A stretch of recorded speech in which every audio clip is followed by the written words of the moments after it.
This is J. Krishnamurti's fifth public discussion in Saanen, 1965. What shall we talk about this morning? So, may I wonder whether it would be worth considering what is discussion? What is the essence of discussion?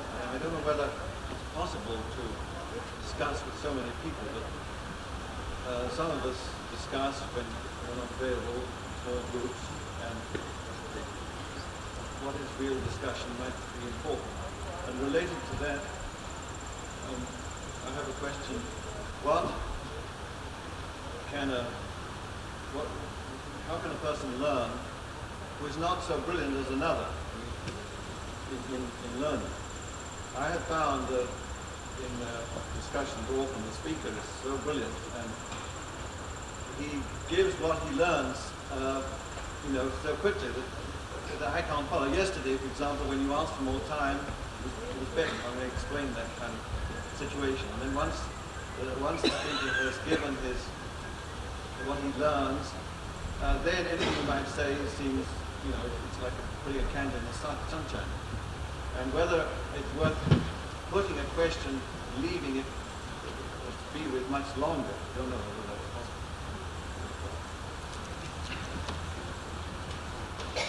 In light of what you've been talking about the past few weeks, I wonder if you might talk further about meditation as daily activity, not in a fixed ritualistic sense.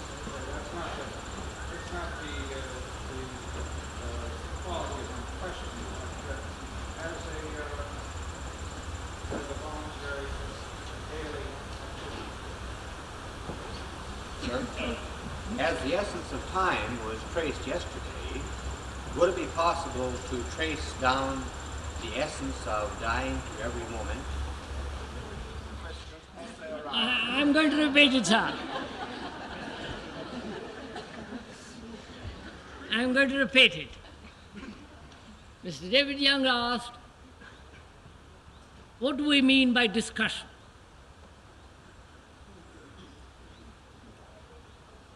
As he discusses with different groups,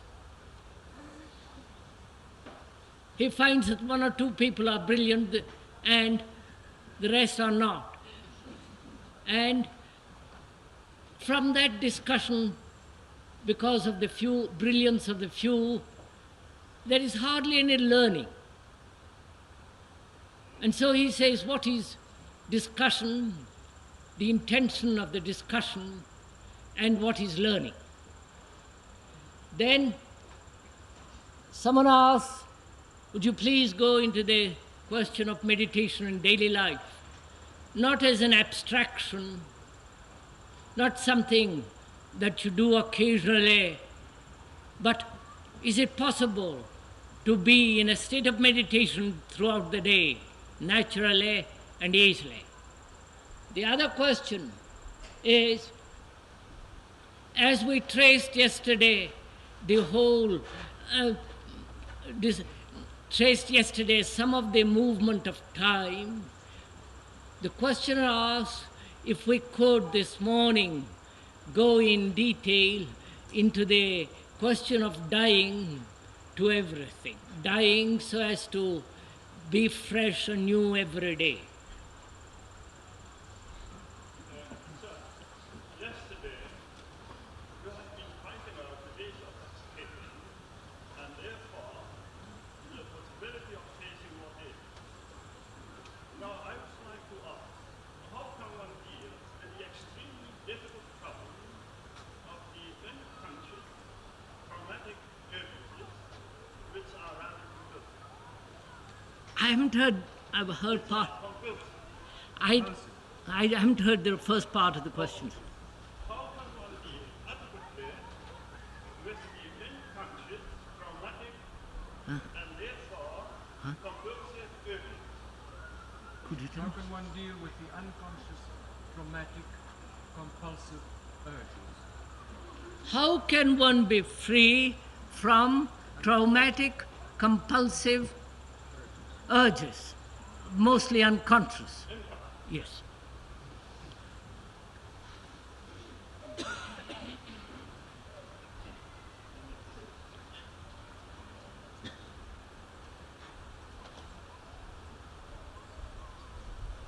Oh no. Yes, madam.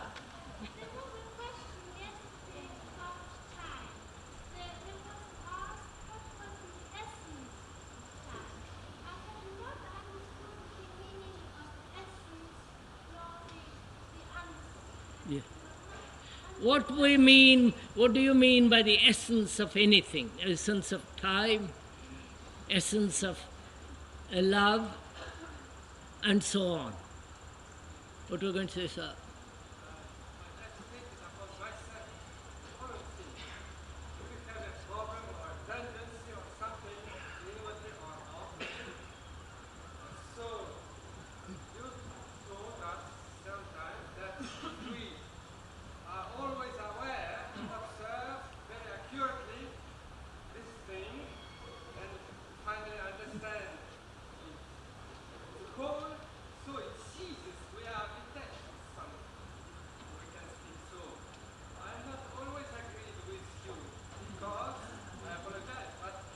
Delighted.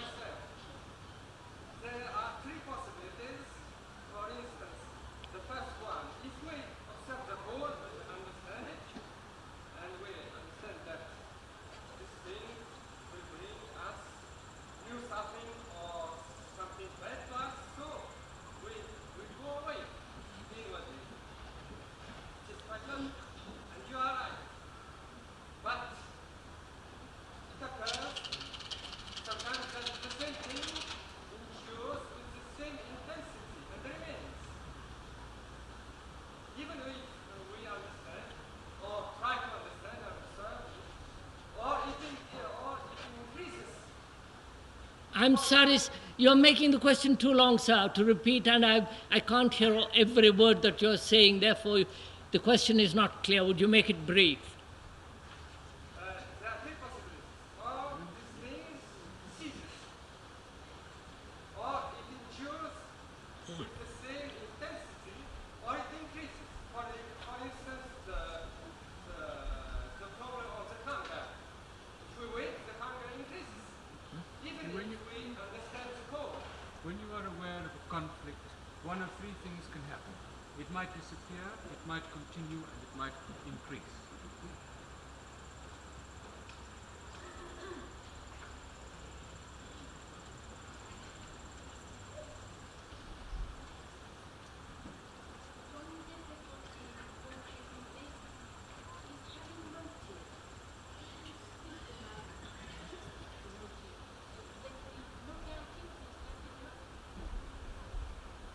I can't. One difficulty is having motive. Would you please speak about motive? One difficulty is we have so many motives for all our actions, and would we go into that? Right. Now that's enough questions. Let us say, if we can't include all these questions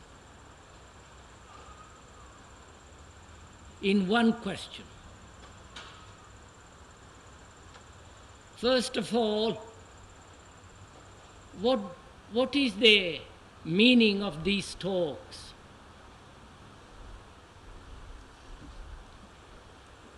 Why do you and I come here every morning to talk things over?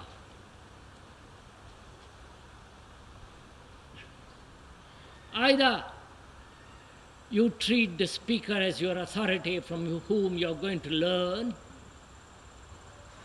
which is not the intention at all, at any time, at any level of the speaker, or we come together to talk things over amicably, exposing ourselves inwardly to ourselves, because this offers an opportunity to uncover and discover and go beyond.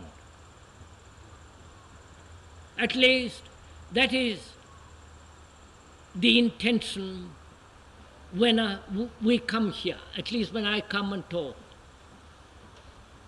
Not that the speaker is laying down a law and dogma, an authority, a belief, a way, but rather in speaking together, we are listening to ourselves rather than to somebody else.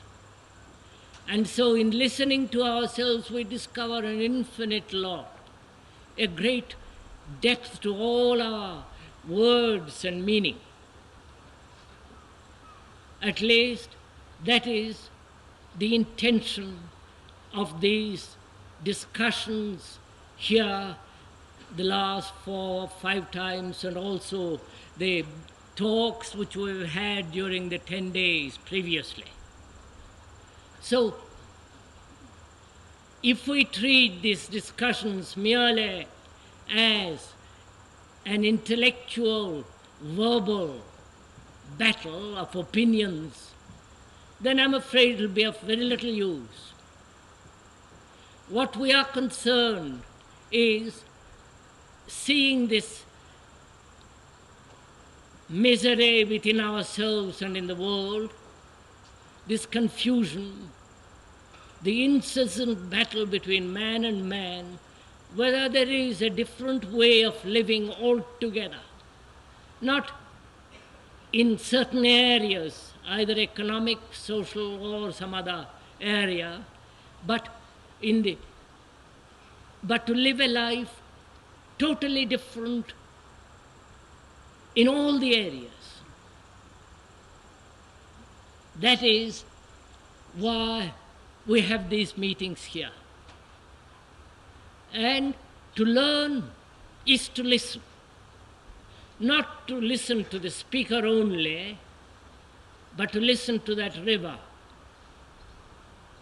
Listen to it as we are talking. Listen to that river.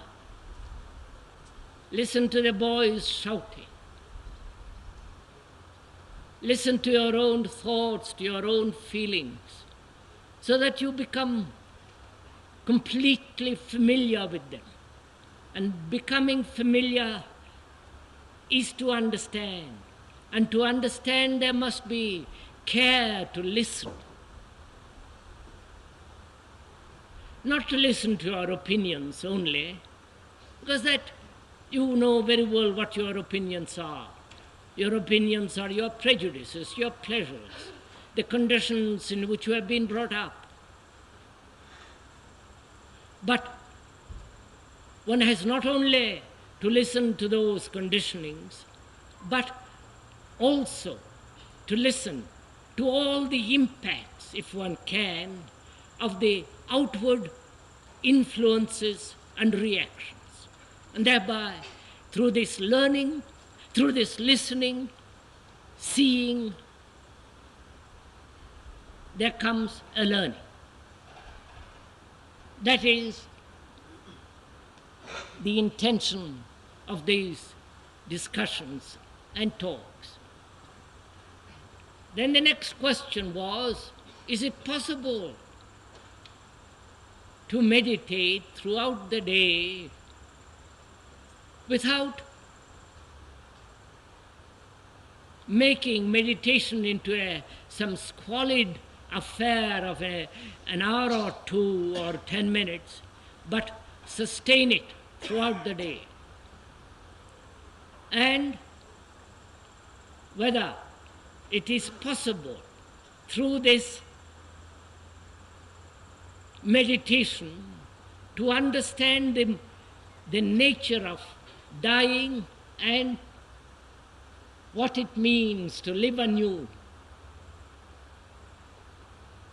And also, the question was asked whether it is possible to put an end to all the unconscious or conscious trauma, drives, compulsions.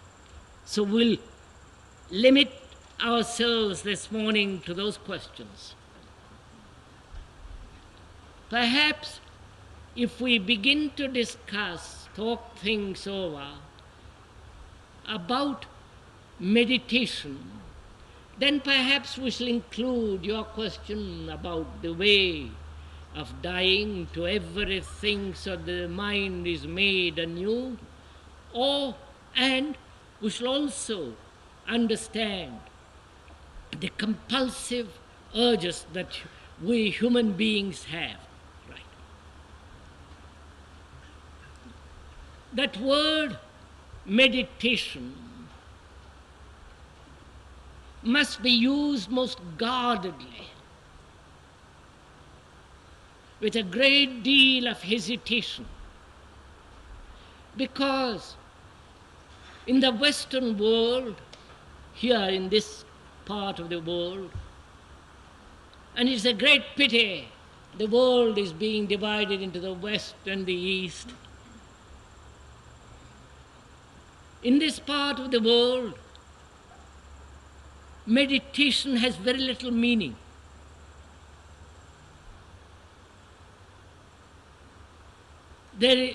One knows here the word contemplation. I think contemplation and meditation are two different things. And in the East, meditation is something that one practices day after day, according to a certain method, to a certain pattern, laid down by some authority, ancient or modern, and in following the pattern, one learns to conquer, control thought, and go beyond that.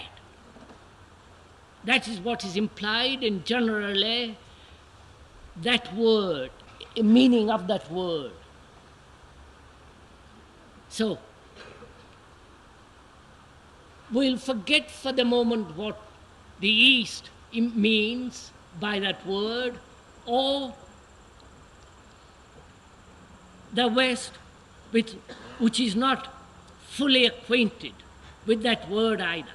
So let us put away both the East and the West and try to find out not how to meditate, but a mind that is awake, aware, intense, and perhaps the quality of a mind that has no trauma, no suppression, nor indulgence, that is not controlling itself all the time or at any time.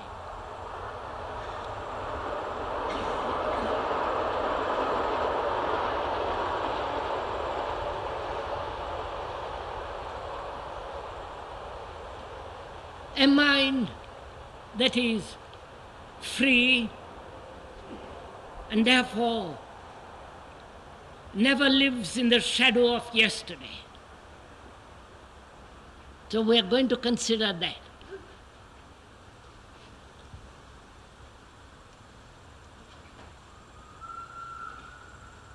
We must begin right from the beginning to understand this. Because the first step matters much more than the last step.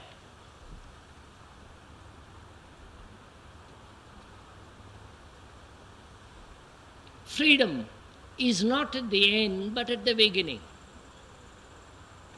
And that's one of the most difficult things to understand. Because without freedom, there is no movement except within a very, very restricted area, that restriction being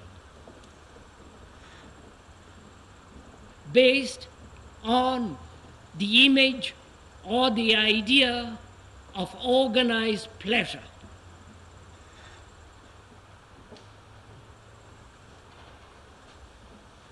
Now, I am not laying down the law or telling you what to do or what not to do, or agree or disagree, but we have to see the idea, the principle, the image from which all thinking begins.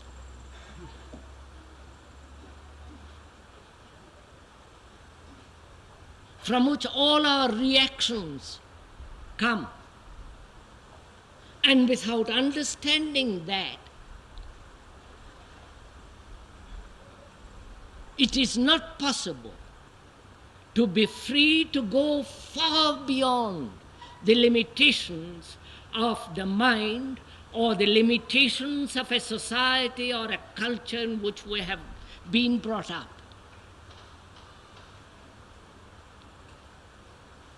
So, if I may suggest, as we are listening, you have a double task, not only to listen to the speaker, but also to listen to yourself. Who is the speaker?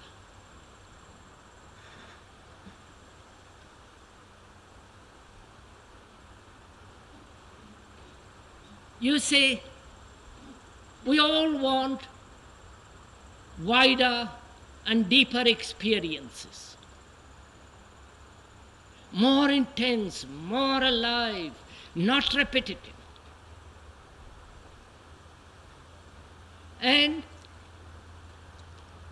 so we seek experiences through drugs, through meditation or through visions, through becoming much more sensitive. And the drugs help one for the time being to become extraordinarily sensitive. Your whole organism is heightened. Your nerves and your whole being is liberated from the pettiness of daily existence. And that brings about a great intensity. And in that state of intensity, there are certain experiences where there is not the experiencer or the experience, there is only the thing.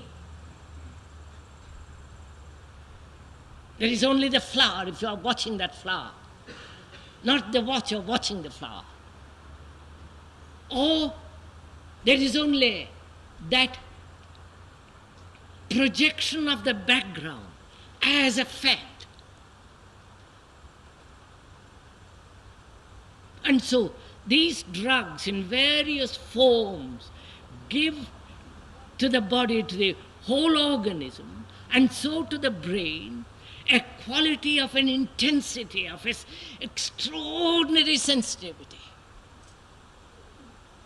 And in that state, there is, if you are a poet, if you are an artist, if you are this or that, according to your temperament, you have an experience. Please, I have not taken the drug or any drug, because to me, any form of stimulus, any form, whether you are listening to the speaker and therefore being stimulated, or a drink, or sex, or a drug, or going to the mass and getting a certain state of emotional tension. all those are utterly detrimental. Because any stimulus in any form, however subtle, however repetitive, makes the mind dull,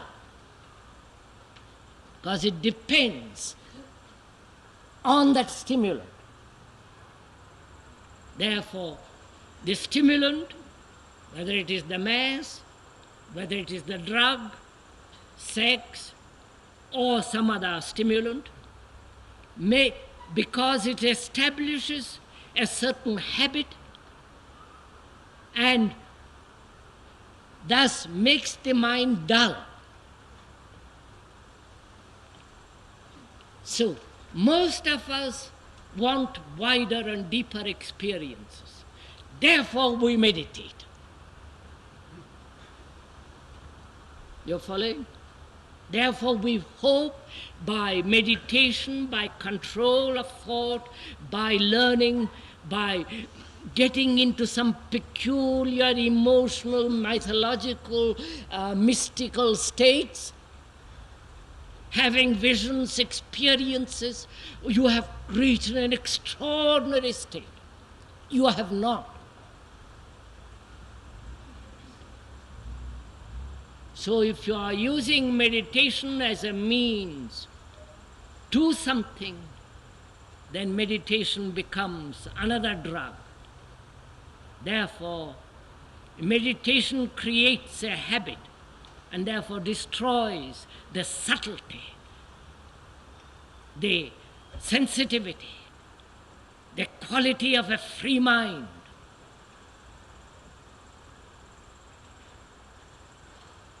And most of us like systems to follow. And there are so many systems in Asia which are being transported, I don't know why, in God's name, to the West. And everybody is trapped in those systems. There are mantras and systems and all the rest of it. Again, by repeating constantly a series of words, either in Latin, Sanskrit, or any other language, constant repetition makes the mind quiet, but dull, stupid mind. A petty little mind repeating the prayer of a Christian is still a petty little mind. It can repeat 10 million times a day. It is still narrow, shallow, petty, stupid mind. And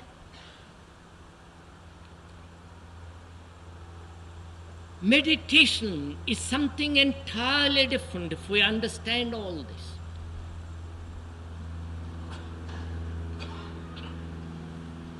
So, putting away drugs,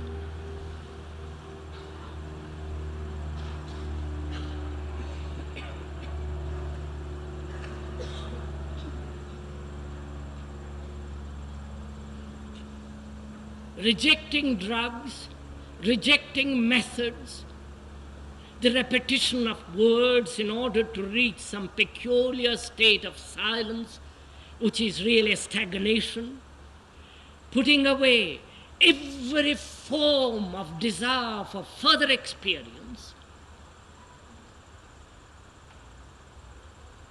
which is very difficult because most of us are so saturated with the ugliness, brutality, and the violence and the despair of life.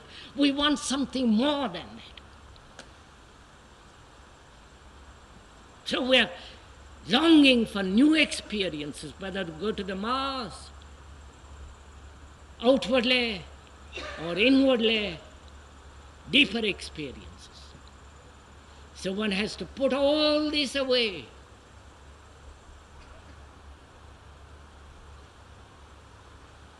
And only then there is freedom.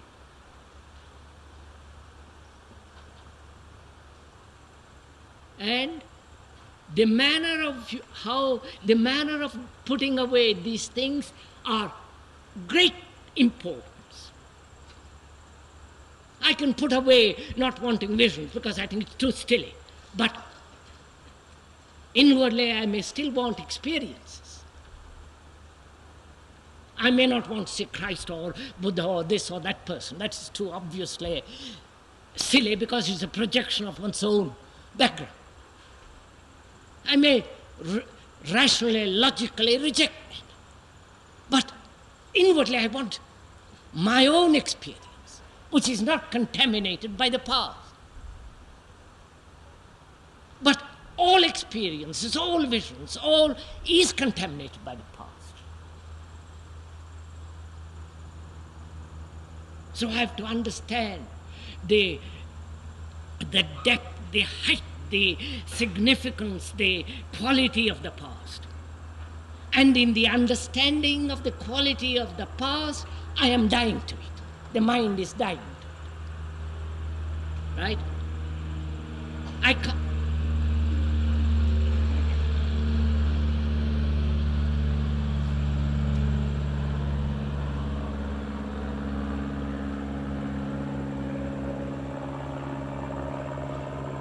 The mind is the past. The whole structure of the brain,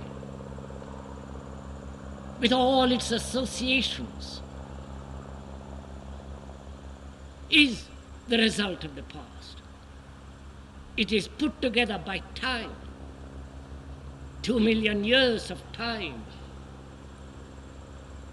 And you can't put it all away by a gesture. You have to understand it as every reaction arises.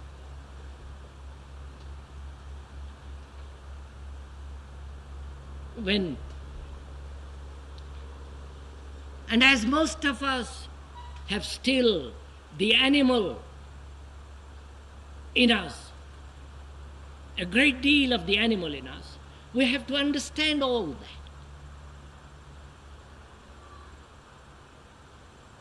And to understand it, one has to be aware of it.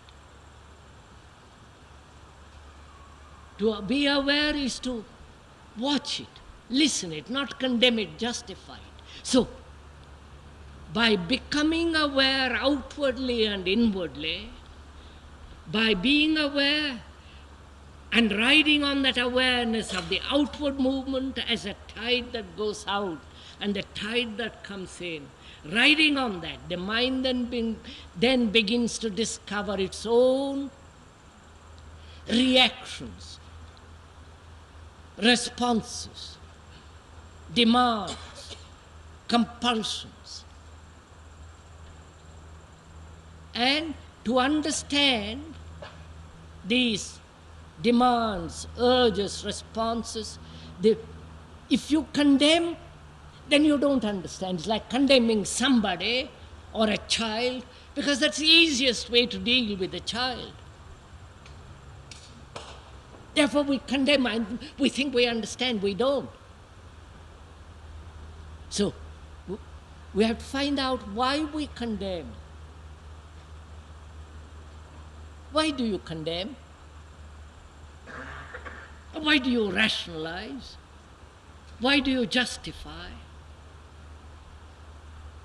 Condemnation, justification, rationalization is a form of escape from the fact. Isn't it? The fact is there. It is there. Why should I rationalize it? Why should I condemn it? Why should I justify it? When I do that, I am wasting energy. Therefore it demands to understand the fact that you must completely live with it without any distance between the mind and the fact. Because the fact is the mind.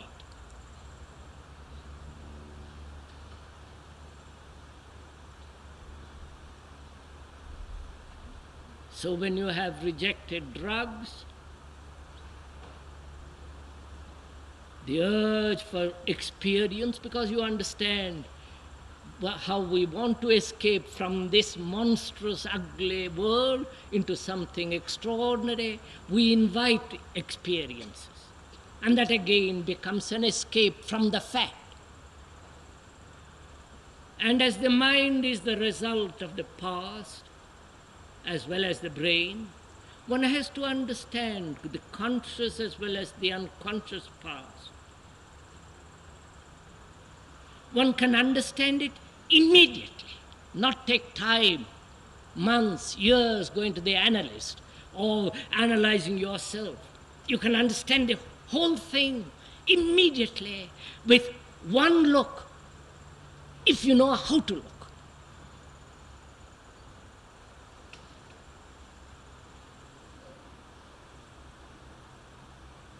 So we're going to find out how to look.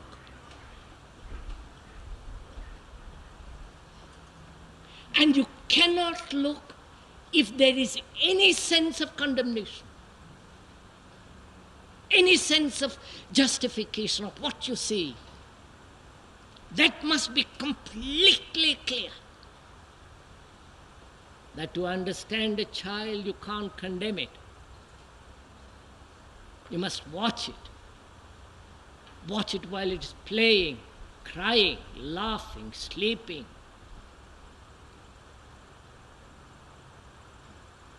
So, what is more important is not the child, but how you watch the child.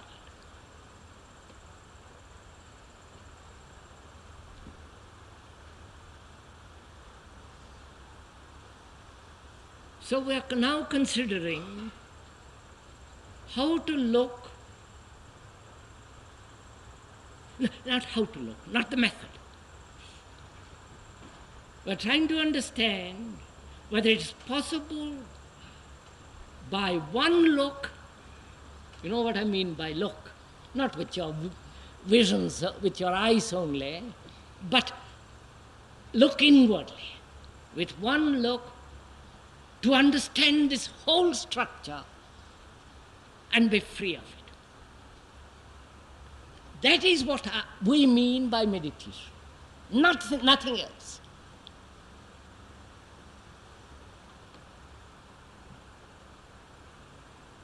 Because if the mind has come to this point because it is rejected drugs, experience, authority, following, repetition of words, control, forcing oneself in one direction and all. It has looked at it, it has studied it, not said it's right or wrong, it has gone into it, observed it. So what has happened? The mind now has become, not through drugs, through any form of stimulant, naturally alert and sensitive. Right? It has become exceedingly sensitive. Now let's go into that word, sensitive. Right? Do you want to ask questions?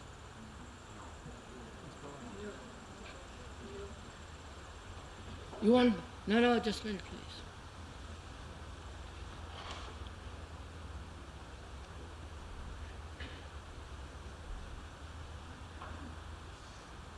Are you listening to the speaker, or are you listening to yourself as the things are being said?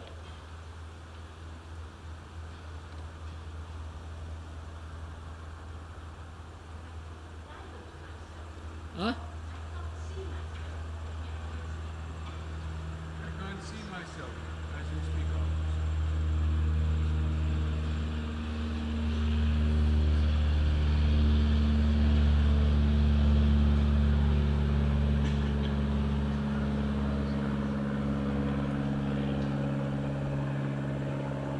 The questioner says, as you speak, I can't see myself. When do you see yourself? Do you ever see yourself as you are?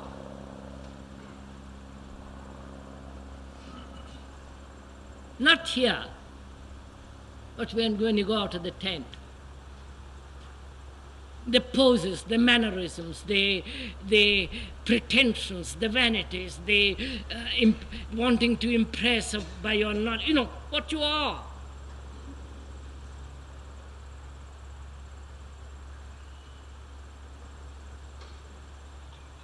So,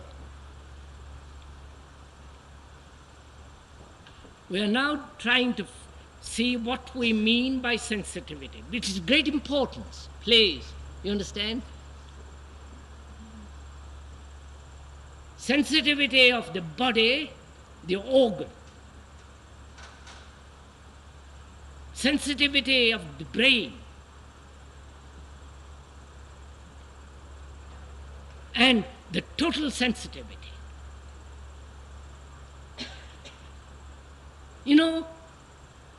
The essence of sensitivity is to be vulnerable. To be vulnerable.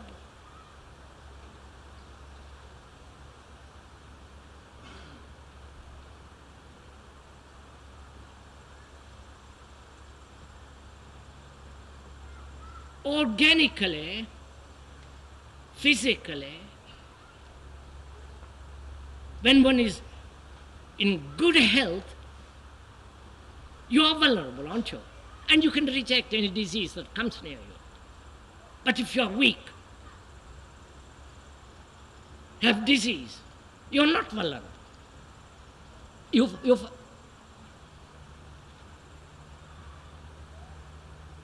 So vulnerability implies great health. Physically, organically, health. You may be ill, but you have vitality. It's not necessary to go into that, it's fairly clear. Then, to be vulnerable inwardly, which means not having any resistance.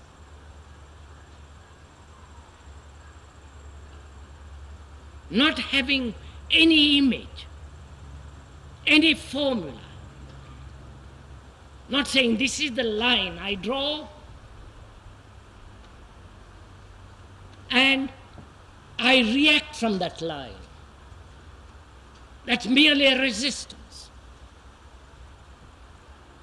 So such a mind, such an inward state of defense, resistance, acceptance, obedience, following, authority, makes the mind insensitive. And when there is a fear of any kind, which is one of the most difficult things to be free of, fear of any kind makes the mind invulnerable. Therefore, fear makes the mind dull, insensitive.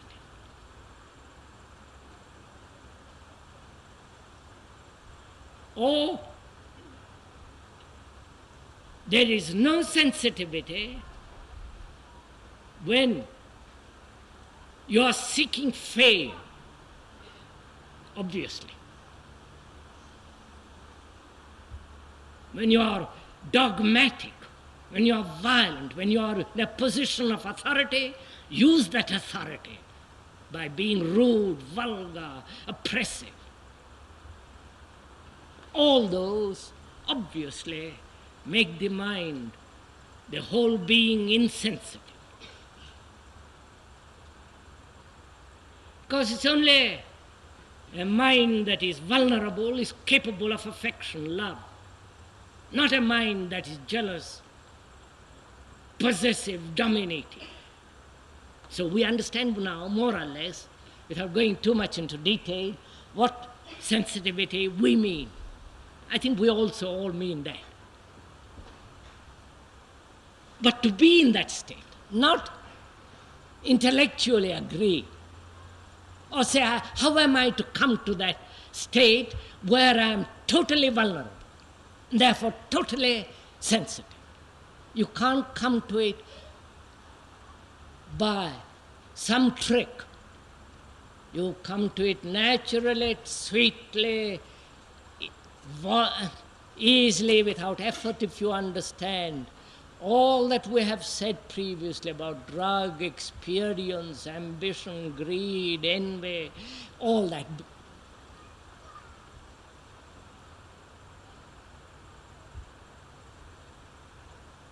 So, there is sensitivity only when there is freedom.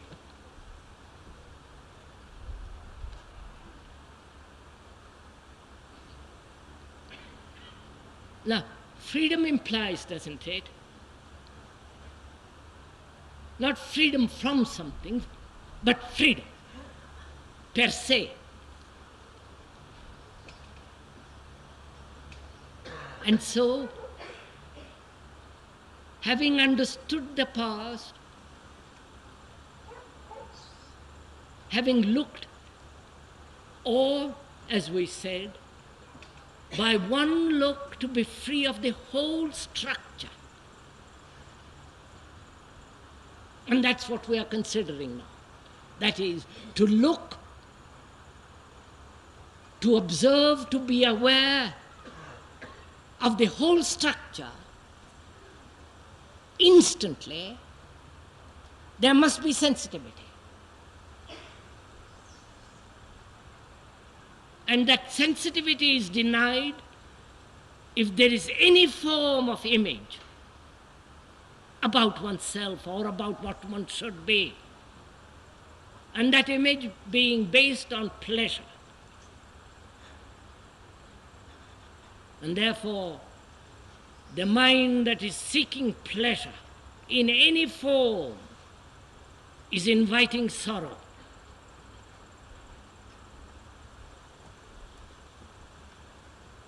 So, the mind that is sensitive, in the sense we are using, not only neurologically, biologically, but vulnerable inwardly, totally, without any resistance, has an extraordinary strength and vitality and energy. Because it's not battling with life, neither accepting life nor rejecting life. Now, when one has understood this whole phenomena, gone through it all, then one look is enough to destroy the whole structure.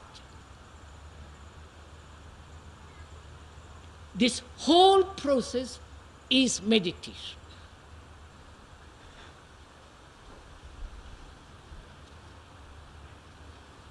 And in understanding meditation, one has to understand certain things, which is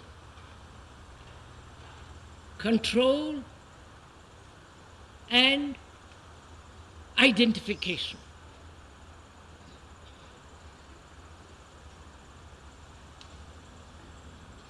Control of thought implies, does it not, resistance to every other form of thought.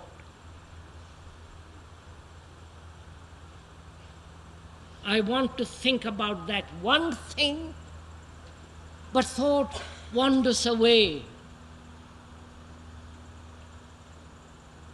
like a leaf aimlessly wandering. So, I concentrate, I control, I make tremendous effort to push all thought away except that one thought. That one thought is based on ultimate pleasure. So concentration implies, does it not, exclusion, narrowness, focusing on one thing and keeping everything else in darkness.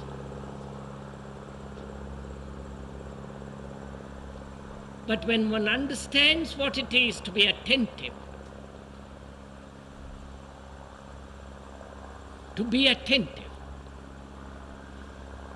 attentive with your body, with your nerves, with your eyes, with your ears, with your brain, with your whole total being, to listen to that aeroplane, the irritating noise of it when you want to listen, to be attentive to the color, to the thought, to your speech.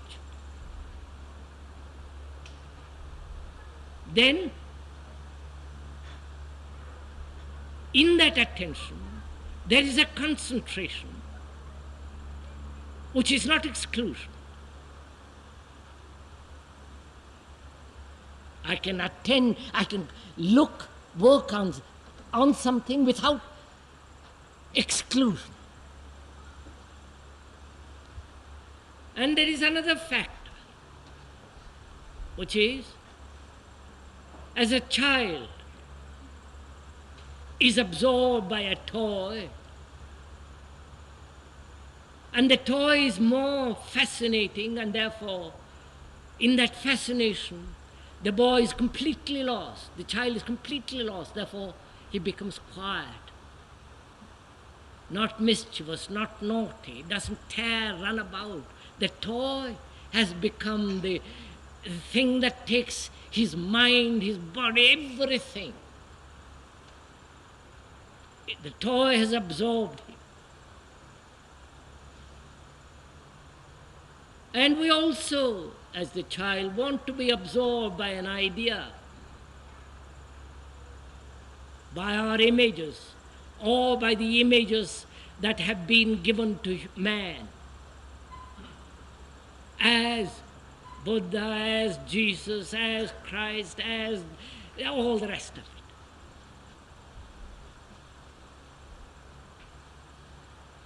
So, where the mind is being absorbed either by a drink or by an image made by the hand or by the mind, there is no sensitivity. And therefore there is no love. And the mind that is free is really an empty mind. You know, we only know emptiness as space with an object in it. You only know this emptiness in the tent because there is the outward structure of the tent. And that we call emptiness.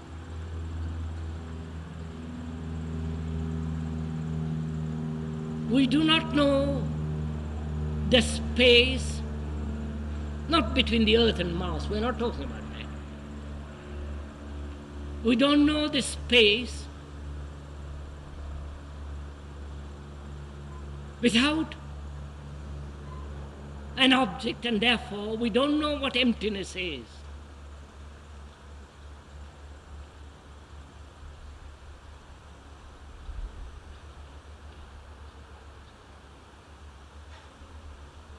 Because without a mind that is not totally empty, without an object, is never free.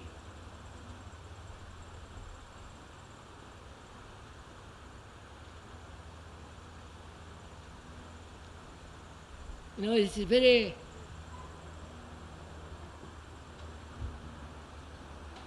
one can intellectually understand this, that all design, all relationship,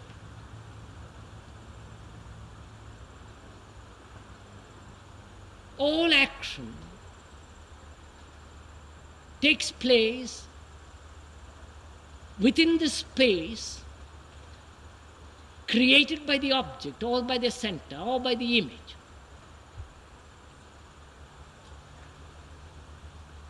But in that space where the object or the center that creates that space,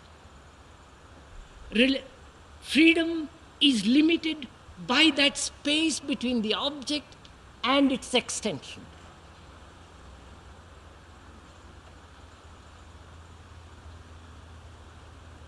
And therefore, there is never freedom in that space. It's like a goat tied to a post, and it can only wander as long as it's tethered. So if to understand this nature of freedom, one must understand the nature of emptiness and space. And again, all that is meditation. And only when the mind is totally empty and there is no center which creates the space, and therefore there is space, then the mind is completely quiet.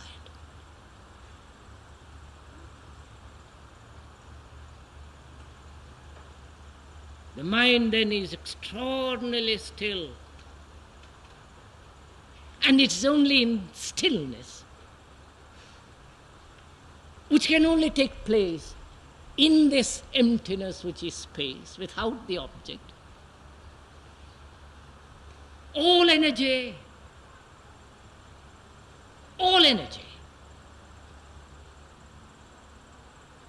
comes into being without movement.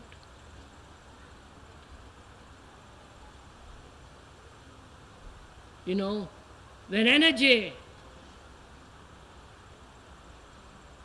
is no longer dissipated and comes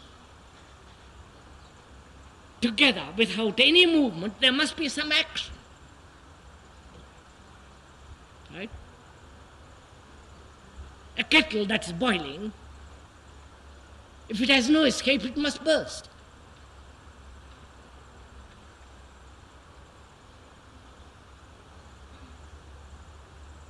And it's only when the mind that is completely still, the stillness is not stagnation but tremendous vitality and energy, then there is an event, an explosion, which is creation.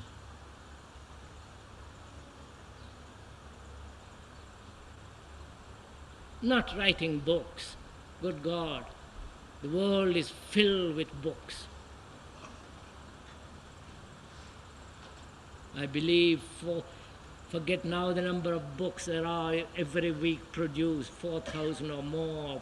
I forget now the number every week.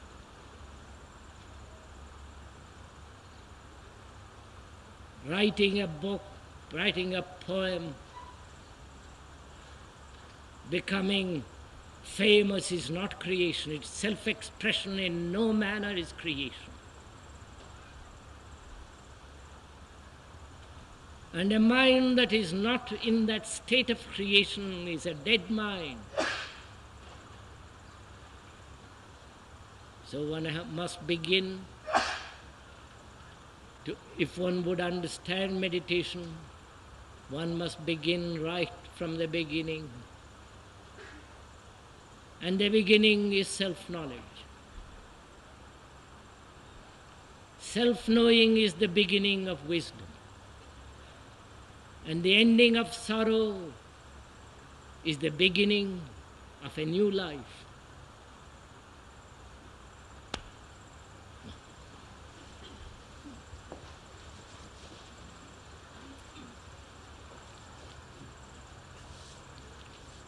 I hope I have not mesmerized you.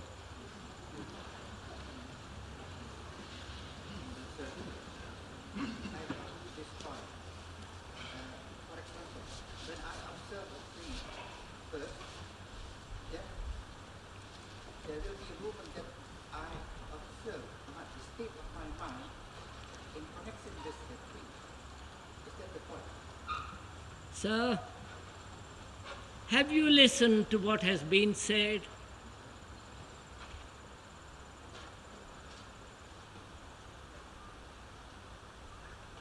Have you? I'm not asking you personally, sir. Now, how do you look at a tree?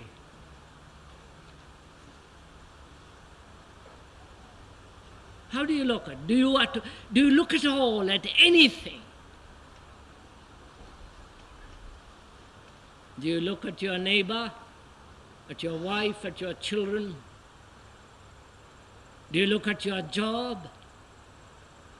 Do you look? Or you look through your prejudices, through your ambition to fulfill, to become famous? Or do you look at life as a Christian, as a Catholic, as a Protestant, and so on, or as a communist? How do you look? Not what awareness, forget all that's been said. Do you look at anything with knowledge which is with your past, or do you look openly? Just to look, sir. And apparently, that's one of the most difficult things to do, to look at the tree and not have distance between you and that tree.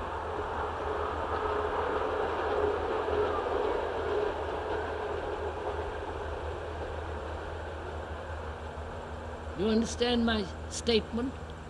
To look at that tree, if one looks at all, and when you do look, I'm sorry, the aeroplanes and we are having competition.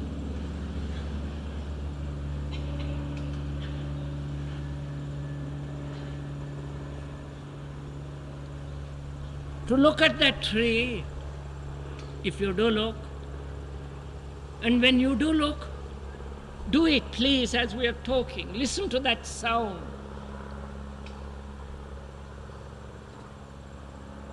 Do you look with a resistance? With a line that you have drawn around yourself beyond which you will not go?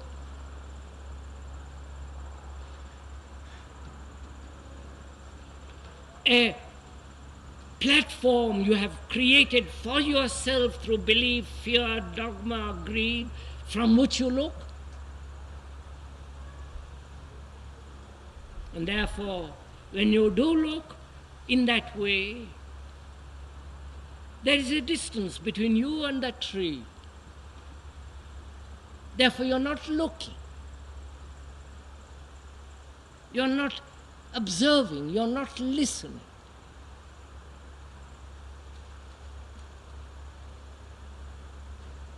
But when there is no line,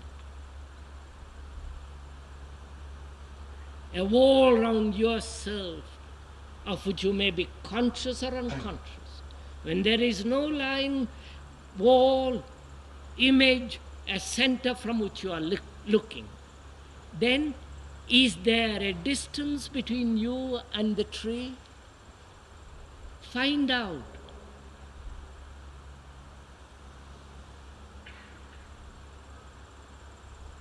When there is no distance, you are not the tree or you are not yourself. There is no distance. And therefore, distance has quite a different meaning. You are understanding all this? Look, sir, if one is married, family, job, as most of us are and have, we have built around ourselves walls of isolation, conscious or unconscious. Knowledge as experience, I know more and you know less. I am the great man, you are the less man. You know, we build around ourselves enormous structures. And through those structures we look at life.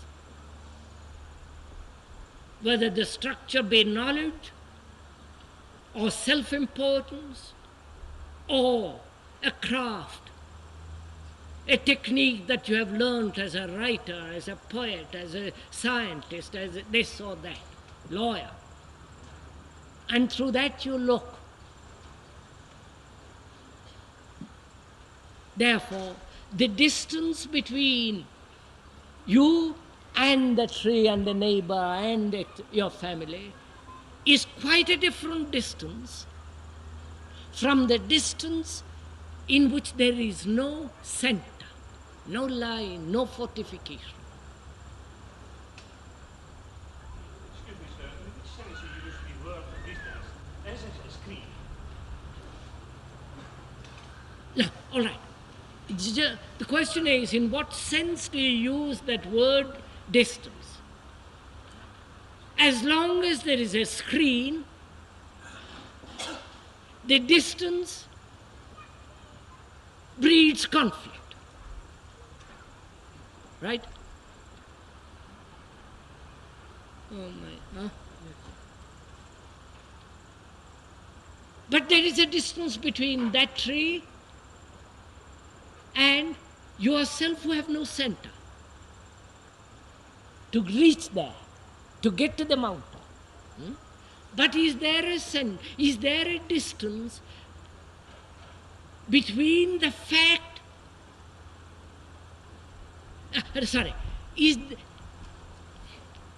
there is a distance when there is a center of condemnation, justification, the censor, and the fact, the what is, right?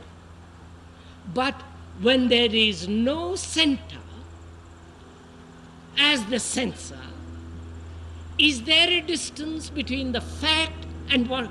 And is there a distance? Yes? Look, I'm angry. Anger is a reaction, and I know I'm angry. It's something outside of me. I am angry. I don't say I am anger, but I am angry. You're following all this? When I say I am anger, there is no distance. That is what is. But when I say I am angry, there is a distance. And I then try to cover that distance by trying to do something about it. But when I realize I am angry, there is no space to do anything, but only the fact. Then what is becomes immensely important, not how to get rid of it. Oh, come. Therefore, what is completely transformed when there is no distance created by the censor. Right, that's enough, isn't it, for this morning?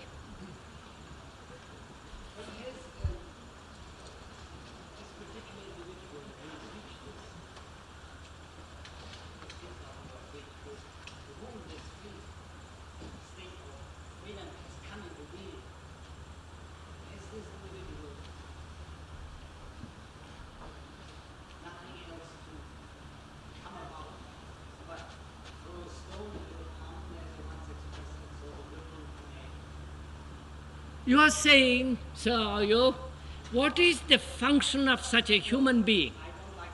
All right, he doesn't like to use the word function. What significance has such a human being?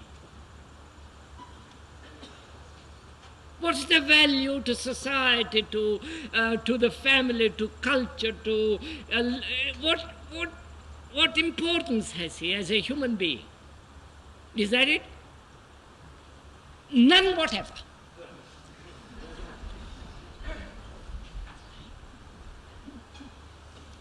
no.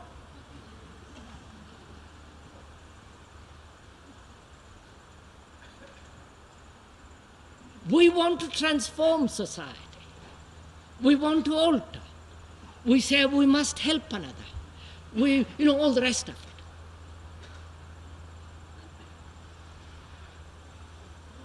So what is the function of a man who is free and all the rest of it? Function. What is its relationship? What can he do? Now, why do we ask that question?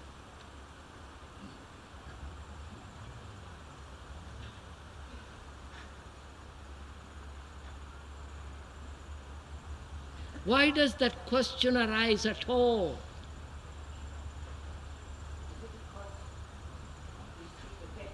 What's that? Is it because we see the depth of the positive self and we can't see beyond that? We only see the death of oneself and therefore we don't see beyond that. Is that it? Not quite, sir. The question was, you are liberated, you are free, you are sensitive, alive, tremendously in the state of meditation. What is the value to me of your state? Me who is in suffering, anxious, all the rest of my human travail, what is the use of you to me?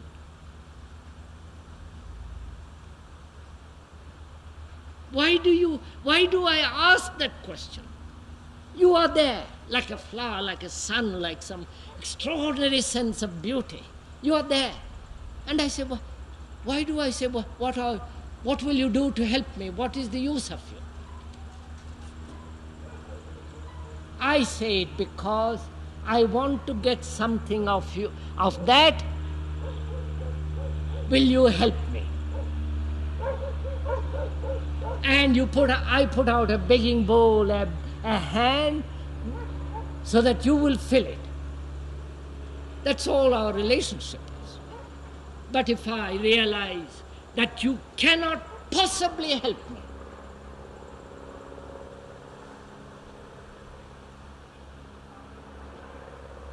if I realize the beginning and the end of sorrow is the understanding of myself and not through you or through anybody or through any philosophy, through any system, then I am delighted you have reached the something. But you are out. You follow how relationship is entirely different. Well,